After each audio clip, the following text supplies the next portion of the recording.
Welcome to the Bourbon and Brands podcast, where we have simple conversations with successful people over a glass of our favorite brown spirit, bourbon.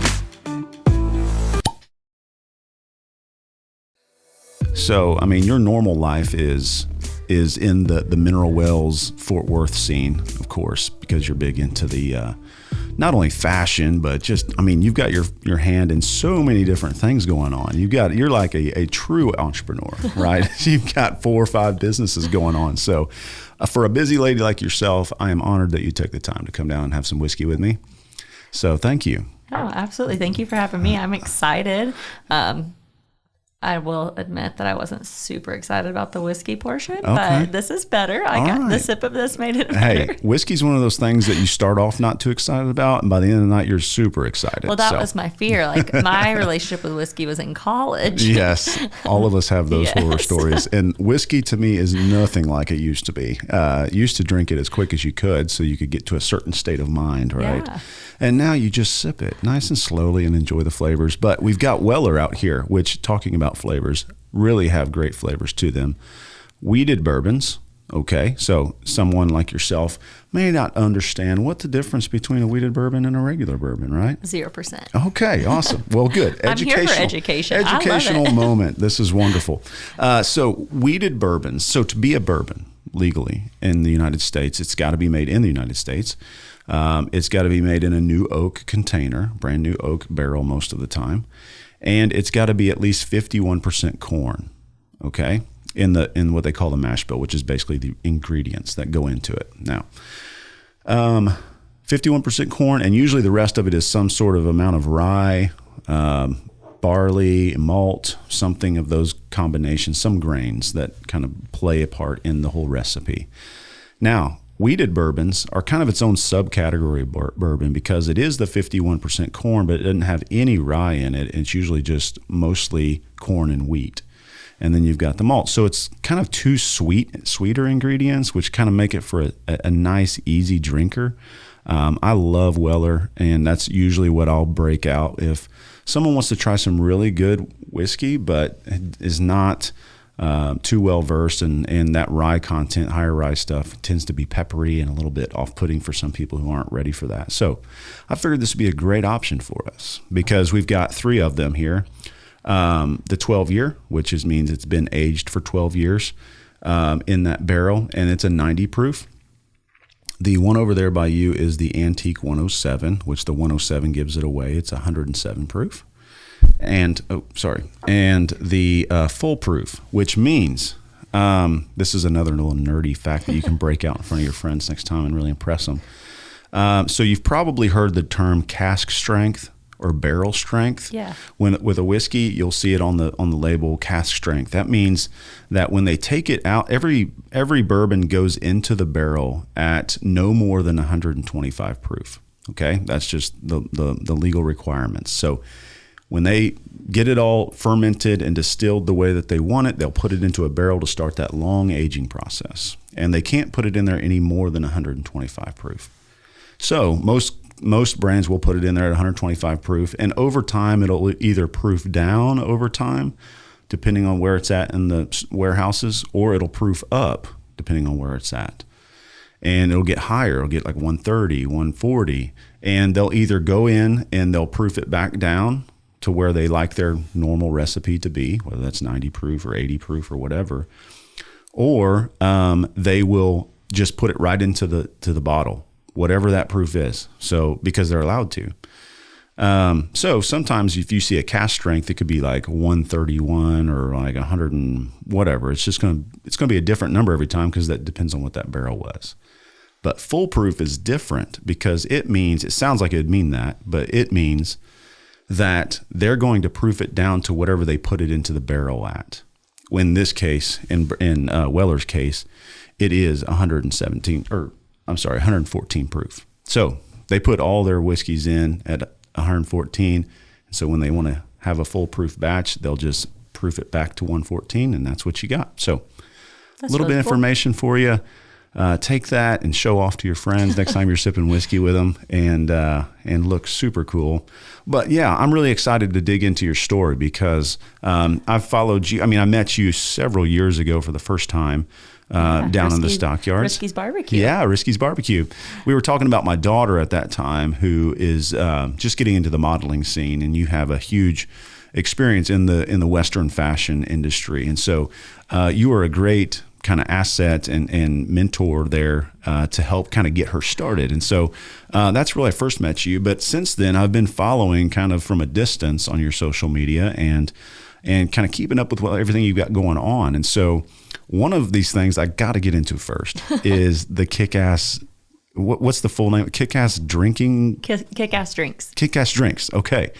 And this is where you take real donkeys to a party and they pass out beverages to people. Yeah. Is that really what it is? Yeah, they wear pack saddles. And we also like decorate them to match the theme of the party. So they'll wear different floral arrangements within the color scheme of your party. Wow. And then they have baskets that are insulated to carry around the drinks, and it can be anything from like beer, White Claw, I mean, whatever you want to have. Gosh. I've got a baby that's still, I mean, well, she's not really a baby anymore. She's 1.5 years, but she's pretty small and is the most friendly thing ever. So we like to put like kids drinks, Capri Sun, sodas, anything like that, because so they can come up and love on her. I mean, they can love on all of them, but she's so short that it's right at their height to be able to get their own drinks. And these are miniature donkeys, I'm assuming, right? Okay. So do these miniature donkeys like live at your house? They do. Okay. So we have Cardi C, Beyonce, and Blue Ivy. Okay. Because Cardi B was taken, right? So. Well, it's actually a sad story. I had Cardi B, and we had someone come stay with us, and their horse had like a croup cough, and donkeys either survive everything or they survive nothing. Oh, wow. And Cardi B did not make it. Cardi B didn't make it. No. So I was hired to go shoot a wedding in Australia, and when I came home, I had a new donkey, and my husband had been gone rodeoing too, and a friend of mine had bought one at a sale barn. Oh, wow. And left a note on my back door that said, "We know Cody's gone, so here's a little ass for you." Oh, nice. And it was Cardi C. And so now that was Cardi C. Oh, my goodness. That is such a great story. And such a cool, I mean, where did you come up with that idea? Pinterest. Of course. So I love all things miniature when it comes to animals. I've had many horses a good majority of my life. Yeah. I also have 3 now, and along with my 3 donkeys. Yeah. And miniature like Nigerian goats as well. So nice. all many animals. It's a funny farm at our house. Nice. But I saw pictures of like a styled wedding shoot, and they weren't carrying drinks, but they had the pack saddles. And then I kind of like looked in more of like, do people do beer burros? And it was kind of a bigger deal in like New Mexico and Arizona, but there weren't many in Texas at the time. Yeah. So I was like, well, why not? So is that a pretty big time business? I mean, give me an idea, like the last year or so, like how many parties do you do often, or like what types of parties? We started it in 2020. Okay. And my first wedding was for my neighbor, and I was actually the photographer for the wedding. So my husband and a friend had to be in charge of the donkeys. Cody calls himself the head ass wrangler. Nice. I like it. But my donkeys are the most like bomb proof. My niece and nephew have just like mauled them wanting their attention. Yeah. So they can I knew that wherever they went, they weren't going to like cause an issue. Right. So ordered some vintage wooden pack saddles off of eBay. Went to Teskey's in Weatherford and got some cinches. And 3 days before the wedding, I put their pack saddles and their baskets on them. I was like, hey, we're going to try it. They're going to be there regardless. Let's see how terrible it's going to be. Like how much time do we need to give ourselves? And they were incredible. And so from there, I tried to get as many pictures at the wedding to like really market it. And then we kicked off the website and the Instagram. We stay pretty consistently booked, but it really took off. Raquel Gotch, who her dad is Patrick Gotch that owns Cowboy Channel and RFD. She had us at her wedding at Drover. Oh, wow. And then it really took off from there. Cool. So I was able to meet the event coordinators and managers for Drover, and we're one of their preferred vendors.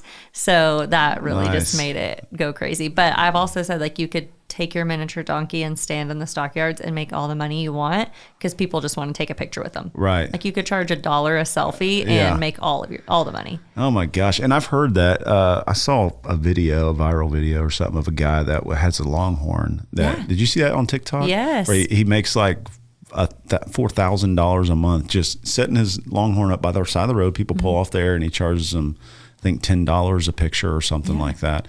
And I just bought a longhorn like 2 weeks ago, and I'm seriously thinking about it. Yeah. I mean, it's like, why not, man? It's something to do on the weekends and be fun for people. But that is such a cool business idea. I love hearing about brands that get kicked off from just, an idea of like, hey, let's see if this works out.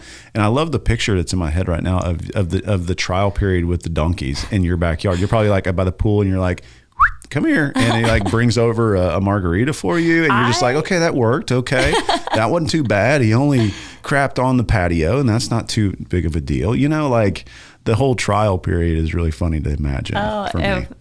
I have videos. It didn't go well. And Cardi C, does she have an attitude? I feel like she should have an attitude. She does. Okay. And she loves her job, but she also wants to let you know that she might not want to do it sometimes. Okay. So we have a lot of weddings where we have to get there a little early because when you first saddle her, she'll just lay down. And she's like, no. And then as soon as you take the saddle off, like she stands right back up and you give her a minute, put it back on. She's like, all right, we're good. All right. I just wanted to see if you'd test me. And But she's kind of a Houdini. So we were going to do a first birthday party and my husband had closed his stud stall on his trailer, and like a stud stall, if you're not familiar, has like a really high door so they can't like put their nose down, smell mares, or like kick or mess with the other horses. And he had some hay and some feed in there, and so he'd left the other 3 stalls open because they can walk under all the dividers. We had her and we just kind of leave her loose because she does her own thing, and so we were only taking Cardi with us. So oh man. We get to the party and I like start getting saddle and stuff out, and I open the trailer and there's no donkey. Oh. And I'm like, we stopped and got fuel, but I never saw a trailer door open. I'm like, I watched him load her. Like, I know she was in there. And I'm like, Cody, we don't have a donkey. She jumped over the stud divider to get in there with the feed, and she is just face deep in a bag of feed. Oh my gosh. Just living her best life. That is amazing. Of course. Man, that sounds like such a fun business because you just don't know what you're going to get no matter how much you prepare for it. Just knowing how livestock are in general. I mean, they could be quote unquote bomb proof, and then all of a sudden one day they're not, and they're just running down the aisle of a wedding getting crazy. And so they show up for like an hour and a half. Like that's a good time frame because like they get bombarded with so many people. And so what we like to do is use that as like the post ceremony cocktail hour time. So like while the bride and groom and family and wedding party are doing their photos, your guests are distracted with the donkeys. That makes sense. That's and they're good. just like walking around, handing out beer, and we'll have some where they don't even want them to have alcohol, where they're just like completely covered in flowers just for like selfie moments. Yeah. And then once the bride and groom are doing their portraits together, we always take the donkeys over to them so they can get pictures. Yeah. Beyonce is not a fan of wedding dresses, so she always has to go to the groom. She's like, big white dress, terribly terrifying, no matter how many weddings we've done. Wow. That's so cool. All right. So what else are you into right now? I mean, you've got Denim Velvet, which is kind of your baby, right? You're kind of your bread and butter, what you focus on most of the time. Is that right? That's where I am at the office there every day. Pretty much feels like 24/7. And that's just kind of a full service type creative agency, right? Where you can help out with branding needs and material as far as digital goes, and then you've got the marketing side of things too, right? Yeah. Awesome. What's your typical clientele look like? Is it kind of a small business based, Western focused, or what's that all? Yeah, I would say 90% of our business is small businesses, and then out of that 90%, I would say a good probably 70% of them are Western. Okay. We have some like modern and mainstream style boutiques and clothing companies we work with, and then the other 10% of our business is taken up by a company called Group W Productions, and they're a production company based out of Weatherford, but they do two of the trade shows during the NFR, and then they also put on 3 really big events: the All in Barrel Race, All in Breakaway, and then the Resorts World Breakaway Championship. Yeah. So speaking of the NFR, did you go this year? I'm there 21 days every Awesome. year. I like move to Vegas. It's Yes. I See, pack- I've yet to be able to make the trip, and every year I get so mad that I didn't, and I say, next year I'm going to do it. And then the next year rolls around and sneaks up on me, and I'm like, oh man, I forgot.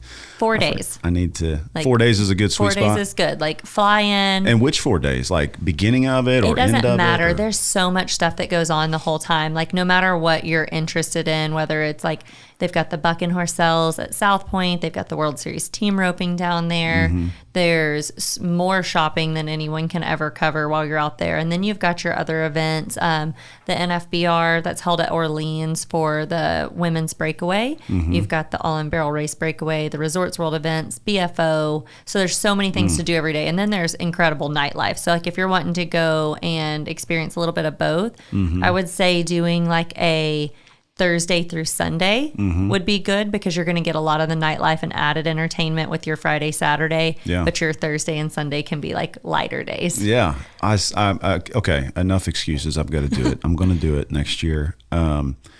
Enough's enough. Now, last year it was here. It was. And what do you think about that? I've heard, now I don't know, but I heard that they were thinking about moving it back here. Was that just a hopeful rumor from someone? Just a hopeful rumor. So Okay. Las Because Vegas, I was like super excited when I was like, it makes sense. Let's do it. But, Las Vegas Events has a contract on it for, I believe, 4 more years. So it can't move until then. okay. I have mixed feelings about it being in Texas. It was nice for me to be able to go home and stay in my bed every night. Right.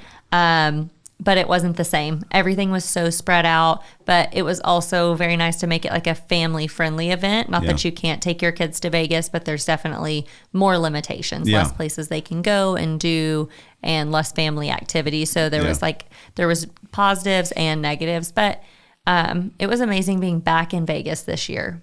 But on the other side of that, there were so many of the businesses that we've worked with and had relationships with Group W that went out of business during Throughout the the whole pandemic. pandemic, Yeah.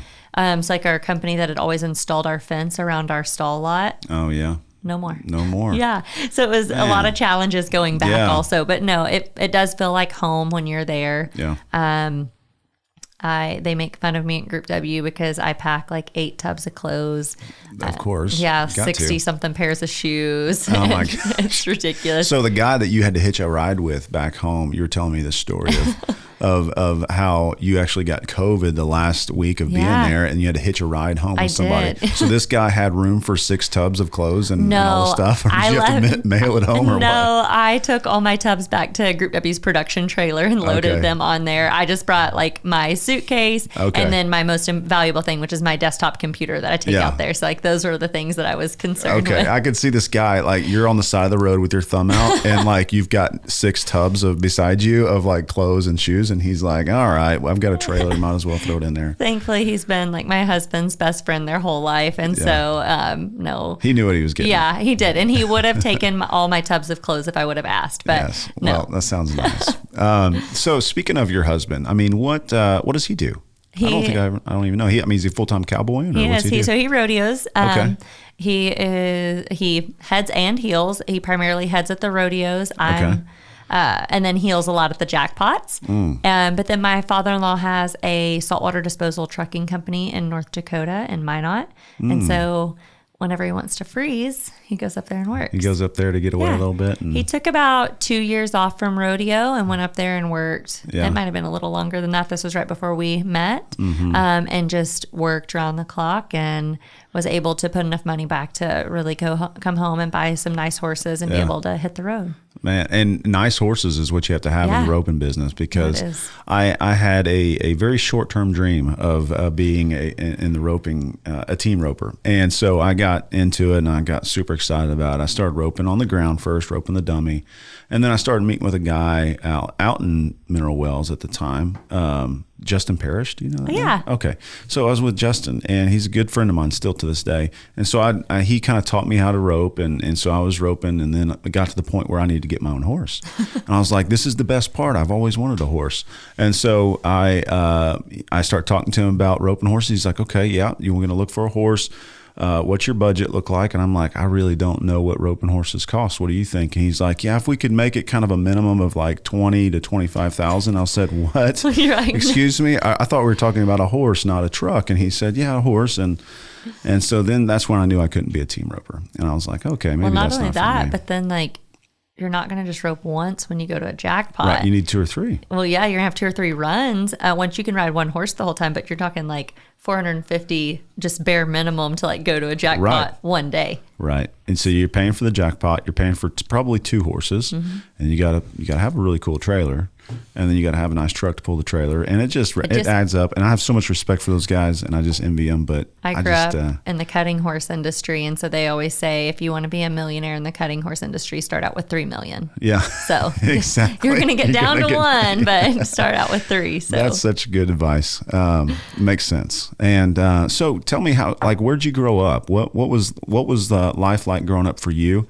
You grew up around the horse industry. So where did you grow up, and what was that like? I grew up in Paradise, Texas. My dad, big city of Paradise. Yeah, my dad was a cutting horse trainer. And then my parents got divorced, and I stayed in the cutting horse industry, but I went to work for Bill Freeman. Okay. And for anybody that's not familiar with cutting horse, he was the first person to ever win the Triple Crown in the cutting industry. And so I worked for him from the time I was 13 until I was 17. Nice. Yeah. So I homeschooled. That was your first job? It's my first job. Okay. Yeah. And work for him. What did you ride horses for him? I did. Okay. So we had known him forever, and he actually told my mom. So I called, I remember this vividly. I called and talked to his wife, Jill, and she was like, we're actually getting ready to go out of town for a New Year's event.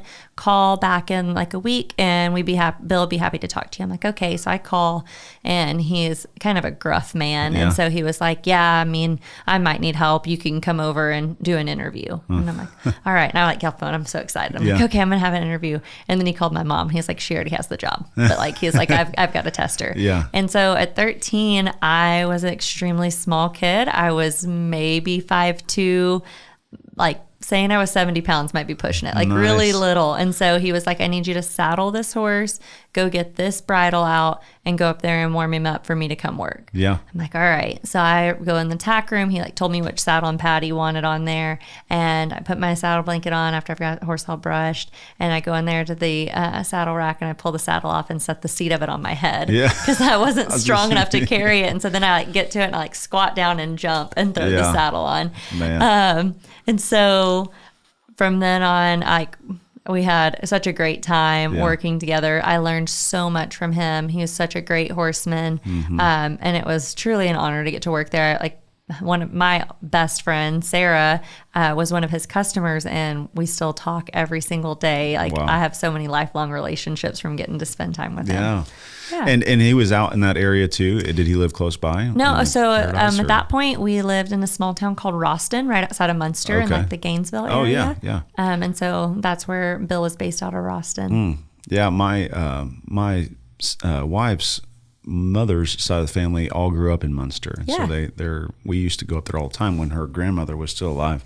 We'd have family functions up there all the time. So it's such a small little town. And so when you say Munster, Texas, not a lot of people know what you're talking about, but I do. I know exactly where that's at. And if they do, they just mainly know about Fisher's Meat Market or or Oktoberfest. German Fest. Yeah. That's which the other is thing. basically an Oktoberfest. Right. Yeah. It's just an opportunity to get drunk together on good beer. But you can get in for free if you wear your lederhosen. And you should probably take your burros up there and just walk around with beer in there. Well, I don't know. Make a fortune there too, I'm sure. They might be the people there are a little rowdy. They might try and take off with they get rowdy. Donkey. Do burro races. After a while, they start jumping on those things. Yes. Have you ever rode one of those? One of your miniature donkeys? Yeah. You have? Oh yeah. So do you ever do that at the party where you just ride and kind of hand out drinks? No, I can't fit in the pack saddles, or I would. But no, they're the best. They are. I can't wait to. I think we should have them at the next party we host. That'd be fun. Yeah. Because that's so. Is that business about a year old, or what did you really start that? So October of 2020. So just a little over a year. A little over a year. Yeah. Awesome. Okay, so now let's fast forward a little bit.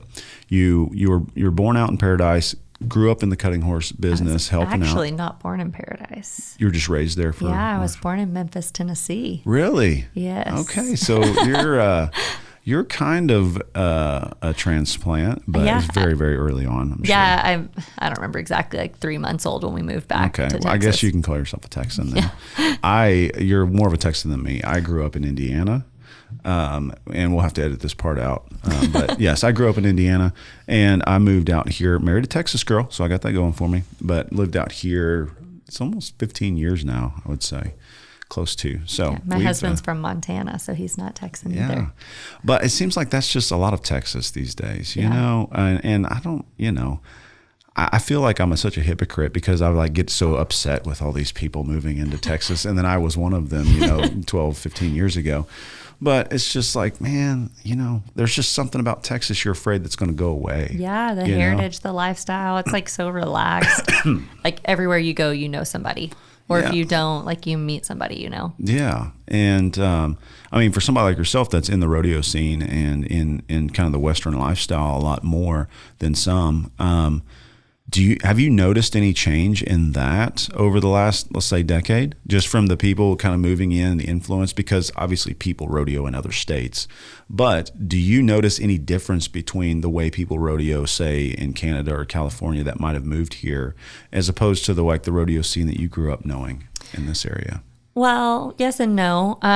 Depends on what level, if it's amateur rodeos or just circuit rodeoing or doing true pro rodeoing. If you're a professional rodeo cowboy and that's what you do, then no, because they rodeo all over the country. They'll from coast to coast, they'll rodeo in Canada and everywhere. I don't know a lot about the Canadian rodeos, which I feel like I should, because we've got a little Canadian college kid that lives with us. So I'm going to need him to educate me more so I can come back and there is a big Calgary. One. Calgary. Yeah. I've always thought that would be a fun one to go to. Agreed. If you're going to visit Canada anyways, just kind of pair it up with that, yes. right? Because it's in the summer, right? I believe so. I don't know. So it's not super cold at that time, I wouldn't think. They say that the weather's crazy at that rodeo. It really? could rain or be hot. Yeah, you just never know what you're going to get. It's almost like the Fort Worth Stock Show here. You never know, yes. right? You've been to it when it's 90 and you are... I've been there when the ice was so much it collapsed a bridge at one of the catwalks. So you just never know. You never know. So do you do much with the Fort Worth Stock Show and rodeo? I don't. No? I love the rodeo and I've always gone and been a part of it. I have shown at their cutting that they have during it. Yeah. And my mom's family, her oldest sister and their kids, they raise goats. And so I've shown dairy goats there in La Manchas. Yeah. And so I've been a part of it and participated. But no, I would love to. And I see all the opportunities they have. I just need to find the time and just go ahead and insert myself and be a part of their committee in some way possible, because I think what they do is incredible. Yeah, it sounds like it'd be something that you'd be great at anyways. And I'm happy they're back. 2 years without them has been weird, and so it's good to have rodeo back and forward. Yeah. Oh my gosh. That place is going to be packed. You can just tell because we had the NFR last year here, and that's really the last thing that we've really had as far as a rodeo attraction here, other than your weekend stuff that goes on in the stock American and Arlington, right? Yeah, and it's one of those things that is so family focused that it's just full of families all day, every day of the stock show. My daughter showed there a couple years ago, 2 years ago, in goats, and so that was really fun. And so we're going this weekend, looking forward to it. Just to see the rodeo. But I've always been kind of, when I grew up in Indiana, like I said, my dream growing up was to grow up and move out west and be a cowboy, right? So that was just that's all I wanted to do. I got pictures of me as a kid dressed up in my cowboy gear and everything. And of course, nobody in my whole town, even would they look at me like I was Halloween or something, all year round. What are you dressed up as? And so it was just I always had that dream to move out here to Texas and be a cowboy. And so I'm like a fake cowboy, I guess you could say. I live on a small little ranch. I got horses and I got cows now. So cowboy, I guess in that sense I do. But man, it's so fun to really get out. One of my favorite things to do is to go to brandings and go to with friends and work cattle and just kind of get to do a day in the life and just enjoy it, And I don't like the term fake cowboy, because especially for women in the industry, they target them a lot of like, you're not a cowgirl because of like the way that I dress. Well, a lot of people dress, but I grew up horseback, and that's just not the professional life that I took later on. Right. But like when Cody's gone, whether rodeoing or working, when I come home from work and I wear high heels pretty much every day, I don't stop when I get home. I jump right in our little Brister, which is like a little Polaris. Yeah. And that's what I take off and go feed in. I'm in the pastures. I'm watering horses. If I come home and like Cody would be like, hey, you need a leg of horse up, I might not go change. I'll just hop on. Like, I don't With your heels care. on. Yeah. I love it. I can do just as much. I can probably actually do it better in high heels at this point in my life than I can in boots. That's when you know you've married a good girl, you know? So good job, Cody, wherever you are. Hope you're watching this. Man, you nailed it. He's on the road to Montana right now for their circuit finals. Okay. Well, whenever he watches this, I want him to know you did good, buddy. But yeah, so I don't like the term fake, because just because you like may not have like grown up in it, you have a passion for it. You support the industry. Yeah, so that's absolutely. You're a true cowboy. I love it. Oh, thank you. That means a lot. And so, yeah, my son, though, true cowboy. Okay, man, he loves it, eats, sleeps, breathes it. I love just that. Wants to wear his boots and hats everywhere he goes, all day, every day, and just loves the horses and everything. And so that's really exciting for me, because that's exactly how I was at that age. I mean, my favorite show growing up was Bonanza, right? Yes. All the other kids are watching like cartoons and superhero stuff, and I'm watching like old westerns and stuff like that. Just because John Wayne, Clint Eastwood, loved it. Have you taken him to the John Wayne Museum in the Stockyards? I have, yes. It's incredible. And it is. And the thing that my son's favorite movies are Clint Eastwood westerns too. Oh, fun. Like, he just loves the old black and white westerns, and so he loves those kind of museums where you go in there and you see all that stuff. And so, I mean, he likes to wear the old gun belts, and he does that around the house all the time. And so I had our horses, like me and my brother, we were obsessed with like having little gunfights or things like that. Our horses were so broke to everything because one of us always had a cap gun at all times, and we were just like shooting pistols going down the alley of the barn. So. Nice. That's what we need a little bit more of today is cap guns. I mean, they should be okay. In the world we live in, someone walks around in public with a cap gun, it's like, oh my gosh, you know, you're going to get arrested. But man, I used to throw a cap gun on and get on my bike and run around town all day, you know, and nobody said a word. Just like, oh, there goes Wes. Okay. Well, and I lived on a dirt road, so there was nobody around that cared what we were doing. We were just, we talk about that a lot, like how my brother and I survived, because my dad trained horses. My mom worked for him. So yes, they were watching us, but we also had to like take care of ourselves in a sense of like entertainment. Yeah. And I remember like, one moment, and we did get in some trouble for it, but we were bored, and we had this really broke, very gentle old brood mare, and I had gotten a little red wagon, and we decided it would be a really good idea to tie my little red wagon to her tail and see how fast my brother could go before I fell out through the pasture. That sounds like if there was a viral video back then, that sounds like one of them. Yeah. Too bad there were no cell phones, probably, because that would have been a great video. I'm so thankful there were no cell phones. So how far did you get in that red wagon before you flipped out? And I think broke an arm? I didn't break anything. That's zero injuries. Actually, the wagon flipped over me, and we made it a pretty good ways, like probably 30, 40 yards. That's impressive. Yeah. So we started. And how old were you at this time? Probably 4. Yeah. That's amazing. Yeah, maybe. It was before I ever went to school. That's when you know your country, right? That's when you know. And that almost sounds like a proud parent moment. I know you said you got in trouble, but that would have been a proud parent moment for me.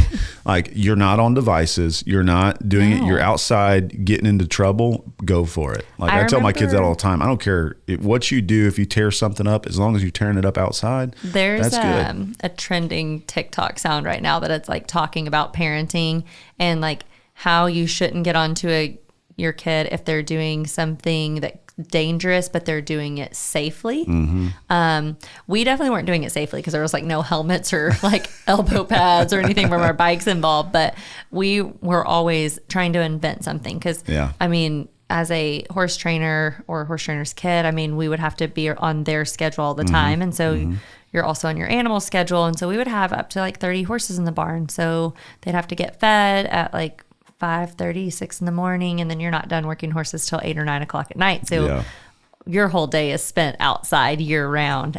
So lots of entertaining, especially till we were big enough to like actually be of good help. Yeah. I mean, and the rule was if they saddled your horse and you wanted to ride that day, you didn't get off until lunch. And if you got back on, like you weren't getting off till we were done because they didn't have time to stop and get you on and off your horse all day long. Right. So I've taken a lot of naps behind the saddle on the butt of a horse. Nice. But yeah, I loved the way I grew up. It made me, I think it really sparked my creativity more than anything because I remember we didn't even get like a video game until maybe I was in like the 4th or 5th grade and we got the duck hunter game. Yeah. And so we were shooting the ducks that are like projected onto the wall. Right. But even then, I mean, we would play with it like for 30 minutes and we'd be back outside doing something else. Yeah. I mean, and that's such a tough place to be in for people like you and me, right? Is where, and you don't have children yet, but there's this predicament I find myself in where I'm so tech oriented all day. So like I'm just on devices myself and I'm always, into every area of social media and it's just a big part of my life. But then I almost have these moments more often than not where I don't want that to be a part of my children's life. Yes. And I'm like, let's go do something else, And so what's your thoughts on that? Like the ways that we grew up, right? Getting into tying our wagon to our horse's tail, things like that, running around with cap guns, getting dirty, being out till dark and even past dark. And, all of those things that come along with that, what do you see the pros and cons of kind of the generation we see now that's so focused on the electronic era, I think there's benefits to both. Mm-hmm. I will say the first time that my niece, who's now 9, rode, I was like completely terrified. Like her horse was bomb proof, could have done anything. We put her in a helmet. Me and my mom are out there and my brother's round pen with her. And like neither one of us wanted to let her go. Like it was a totally different thing. And as a kid, we were horseback all the time. We didn't wear helmets. And so it was kind of like strange to like have those emotions of it, of like actually not being scared of a horse, but like you're aware as an adult of what can happen. But both of my nieces and both of my nephews ride and one of the nephews, the other one's just turned 1, so he's not horseback yet, but he wants to be. He's in the wagon part behind the horse. I don't know that Honor would do that. She's pretty protective of Wyatt. But yeah. But I think they need to be outside for so many reasons, for the creativity in your imagination, and you are learning so many life skills, problem solving, like majorly. I can think of times of like trying to figure out like, okay, I got off my horse and I want to get back on. How am I going to do this? Without bugging my parents to come and get me. Yeah, like learning like how close they had to get to be to a fence and climb back on it, or how broke my horses are where I can stick my feet in my back cinch and monkey climb up the side of it, and like things like that. So I learned a lot of different life skills. I think my immune system is crazy strong for being out there. I ate so many like handfuls of sweet feed, dog food, licking salt blocks. I mean, my immune system, I credit it to that. But I mean, there's so many benefits. But on the other side, technology too, because they can learn how to interact with different people on different levels. They learn like what's safe and what's not. They can learn so many skills. And even moving forward, like my niece that's 9, she uses an app called Zoomerang, which is like a kid's version of TikTok. And she is so talented. Like her videos may not be perfect now, but the ideas that she has, that she's using her creativity and putting them into play.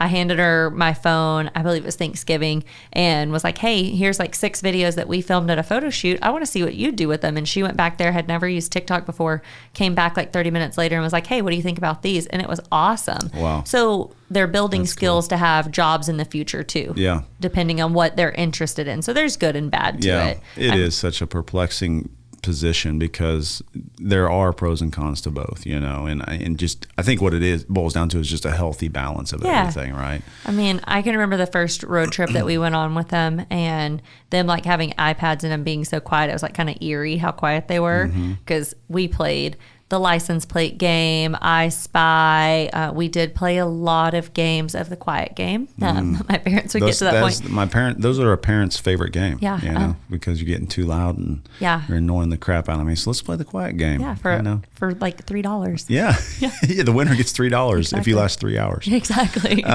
So let's switch gears a little bit. Tell me about, I'm curious about the magazine. Western Runway. Yeah. So tell me about that, how you got involved in that, and kind of what that's all about, where the publications are, really the origin of it. Yeah. So Western Runway was originally the style guide, and that was about 6 years ago, and then they rebranded to Western Runway.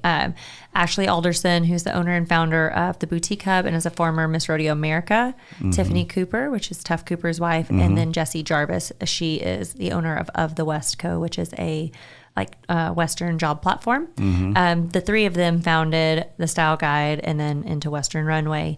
And I had the opportunity to work with them from the beginning. I'd shot 2 covers for the magazine, built a ton of ads, and kind of helped them out with promotions throughout their career with it. And I kind of bugged them since 2019 that I wanted to be a part of it, or buy it, or what we could do. And then in 2020, they didn't produce a magazine, and different avenues of their personal lives and businesses just continued to get bigger. And then they approached me in 2021 and they're like, hey, we're actually interested in selling the magazine. I'm like, yep, how much? I'm there. You just tell me where to sign. I'm ready. Let's do this. Nice. So I was able to take over the magazine on September 26th of 21. And we had our first issue to print by November 17th. Nice. So it was a quick turnaround, and very successful first edition for myself. And then we're getting ready to have our first ever summer publication this year. That's so cool. Yeah. I can't wait to see it. Now, is the summer edition going to be a style guide as well? Just kind of more geared towards summer? Or? So we actually did a poll yesterday on social, and so we're going to have a few different things. We'll definitely have some tips and tricks. So it won't necessarily be heavy style guide, but summer is heavy travel season, whether you're rodeoing, vacation, if you show cutting horses, reining horses, whatever your industry might be in. So we're going to talk about some tips and tricks of matching up outfits, being able to pack for long summer runs. We'll do a lot of business highlight the agriculture world as much as we possibly can. And then we always try and cover several businesses, and we're going to do our first big editorial shoot for the magazine as well. Oh, nice. And is that going to be, or do you know where that's going to be? Yeah, we're going to do it in Austin on the 29th and 30th of March. So we just got all of our locations secured and models as well. So we're pretty excited. That's awesome. So congrats on that. That sounds like a big addition to the portfolio since you weren't busy enough, and of course, and you just need something else. But is there anything else you've got your eye on? I mean, it sounds like you're always you got your eye on some things, and you're like, hey, if you ever need to, somebody to come in on that. Do you have anything else kind of in that realm of things that you've kind of got your pulse on, and you're like, hey, if that ever comes available, I'd love to be a part of that. At this moment, no, just because I just started everything with Western Runway. But I'm sure something will come up. I like to stay busy. I don't see you as one that's not going to pass up something if it comes along. No, so. I'm very, very thankful. Both of my parents taught me how important a strong work ethic is, and that if you don't work for it, you won't get it. And so once I set my eye on something, I try my hardest to make it happen. That's awesome. And I mean, you've mentioned this before, but the importance of your network and relationships is what's so important for business owners. Is you've heard this saying, you show me your friends, I'll show you your future. I mean, and that's so true in business too, right? Is, if you want to get to a certain place in business, you need to hang around with people who are at that place and can kind of, rub shoulders with those people who you can kind of glean some wisdom from off here and there and build those relationships, and those turn into opportunities that are just so amazing. Yeah. And I've had a unique experience in how I've got to know people. With being the child of a horse trainer and also working for a horse trainer, till I was 17, so I was a child in that industry, but you have to deal with adults at all times. So you quickly learn when to speak, when not to speak, how to say things, interacting with people. And so I think I grew up really quickly, and I didn't miss my childhood because I still got to like play and hang out with my friends, but I was definitely more mature. And then I had a lot of family opportunities. So my mom's brother, he made the NFR in the 80s, and then he went to work for Copenhagen Skull and did a lot with their marketing and their endorsee programs. Yeah. So I didn't really know what I wanted to do when I got out of school, and he had a great friend, Jason Trosper, that he had worked with at Copenhagen that had started a t-shirt company. And so Jason took a chance on me, and I was in charge of all of his endorsee relationships for high school and college rodeo, and then also helping launch new t-shirt designs. I was 18 years old. No clue what I'm doing, but like he helped train me and like took me under his wing, showed me like how to like set up contracts, doing like trade for promotions, PR packages, things like that to send out to all these people. And unfortunately, at that point, he had just started the company and it wasn't growing as quickly. And then I was going off to college, so I didn't have a long relationship with the business, but it was a great one. And then when I went off to college, I went to work for a dog shampoo supply company. And worked, so Chris Christensen Systems, they're like one of the number one professional dog shampoo companies. They work with like the Westminster Dog Show, Eukanuba, all of those. And so I quickly worked up my company to be, or in the company, to be their director of international sales. And so I can tell you more about dogs and brushes and shampoos than most people should know. And so I wanted to kind of work in all different areas to see what I was interested in. It always like kind of came back to the marketing aspect. And while I was working for Chris Christensen, I had gone to Chicago to a dog show, and I was flying home, and we were at the gate, and there was a woman that came up that was in a walking boot and on crutches. And I got up and gave her my seat, and we just kind of started a conversation. She was like, hey, like you're really outgoing and personable. I would love for you to come to Dallas Market Center. I'm the manager of a showroom, and have you help with some sales. I was like, awesome. Okay. Cool. What's Dallas Market Center? I have no idea. At this point, I hadn't been on like the wholesale side or like the Western industry or clothing industry at all. So she worked for a showroom called the Ritz Group, and they carried 17 lines and all very high-end like Badgley Mishka gowns. And so I go in, and I'm this little country girl that's been selling dog shampoo. Never been in this side of the world at all. And Brad Ritz was like, I know Laren had said that maybe you might want to like model some, but I really like how outgoing you are, and I want you to help us with sales. Okay. So they have markets 5 times a year. And so for 2 weeks out of the month, every other month, I would go up there and help them prep their showroom and then sell the lines of clothing to the stores that had appointments. Nice. And then that made me fall in love with that side of the industry and getting to see the trends of apparel, color schemes, and especially working with like the more high-end lines and watching them trickle down. And so when I had the opportunity to help NRS and Teskey's, I was like, no, I want to stay in this somehow. And so that's that kind awesome. of all has evolved into Denim Velvet. Yeah. And that's so cool. I mean, I love that. And that's how brands should develop, right? Around relationships and passion, right? When those two combine, right? It's magical, and it creates a stunning brand. Excuse me. So, all right, let me try that again. Are you on me, Anthony? Yep. Okay. And that's what's cool about brands that really succeed is when you can combine passion with relationship. I mean, you've got a recipe there for success. If you can find something you're passionate about and then begin building relationships with other people around that passion, like you will find yourself going somewhere. And so that's kind of how you've gotten to where you are, right? Is it all started with just, this is what I grew up, this is what I knew. And that spiraled and snowballed, and here you are today.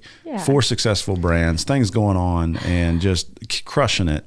No, and I didn't go to school for anything business related. I was going to school for dental hygiene. So like totally other So you can clean somebody's teeth too if you need to, right? And so it was, just purely like relationships developed. And my mom taught me like no matter who you meet, like to have like a great first impression, because you never know like when they might need you or you might need them. And so to have that relationship and I mean, so many of our customers and job opportunities that we've had with Denim Velvet have come from that, from those relationships that I might even had one from when I was 13, or that the girls that are on my team have had as well. One of our businesses that we work with, which is Carmen Inc., and they are the company that owns Stetson Apparel and then Roper Apparel in Tin Hall. And I actually worked their booth for like 5 years at the NFR. And then once I started Denim Velvet, I just reached back out to him. I was like, hey, I know y'all do your marketing in-house. I would love to see if there's any way that we can help, whether it's like gathering content or anything else. And now we're going on 4 years of managing their socials and then doing all of their photography. And That's awesome. But I was someone that came in for 12 days out of the year for the NFR and basically stocked their back stock with jeans. Right. I wasn't like anybody super important, but I worked hard the entire time every year that they asked me until I just couldn't go anymore because of like work obligations, and then just kept that relationship. So anytime I would see them anywhere else during the year, make sure and go out of my way to say hi and keep that connection. So cool. Now, before we wrap up, what would you say your number one piece of advice would be to somebody really wanting to follow their passion, to work for themselves, to get out there and build relationships? What would your number one advice be to them as far as, another female or another young person watching this? And what would you say? It's probably not the most PC thing, but I'm okay with that. Really just like get shit done. Right. Like if you have an idea, run with it. Like don't talk about it. Like it's okay to brainstorm it, have it like on the forefront of your mind, but like make moves.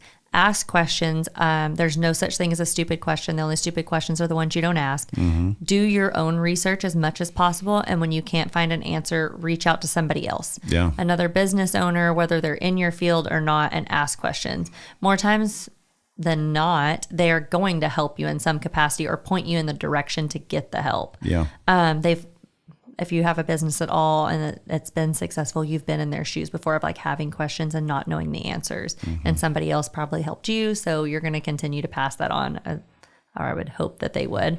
And try and get internships, like do anything you possibly can, shadow for a day, get together like a ton of questions and send them over to somebody, send them to 100 businesses, get all the different responses and put it together and see what's going to work best for you. But really like just making it happen, because nobody else but yourself can do that, especially if you're going to be an entrepreneur. Like you're the only one that has the idea and can run with it and is going to have that passion for it. So you have to just get shit done. Get it done. I love that. I'll cheers to that. Thank you again for coming by and being a part of the podcast and sharing your story and all the little tips and tricks that you've thrown out here, man. Such good stuff. Love what you're doing. Can't wait to rent a donkey to come out to my house soon and for a party. It's going to happen. And maybe I'll see you next year at the NFR. I hope so. It'll be fun.